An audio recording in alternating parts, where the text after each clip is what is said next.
Buongiorno e ben ritrovati con una nuova edizione del TG Flash di New Sicilia. In apertura operazione antidroga a Gela, sgominata un'organizzazione criminale che importava stupefacenti dalla Calabria, 9 gli arresti. Il titolare di un autonoleggio avrebbe messo a disposizione le macchine per le trasferte, mentre la base logistica era una rivendita di caffè.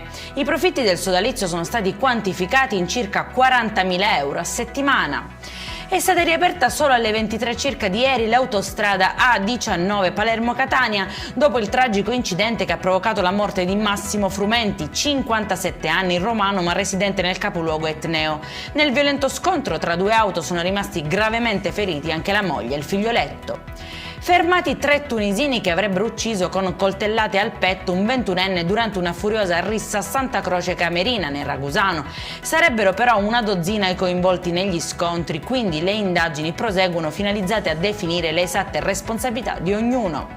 Sembra di essere in una scena di un film d'azione con il tallonamento a folle velocità per le vie cittadine, culminato con le manette a un 59enne catanese. Il soggetto era evaso dai domiciliari per spacciare, ma la polizia lo ha riconosciuto e lo ha arrestato.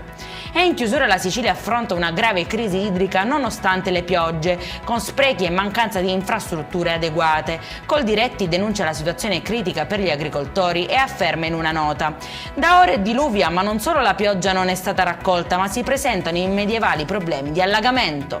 Per questa edizione è tutto, prossimo appuntamento alle 19:30. Buona giornata.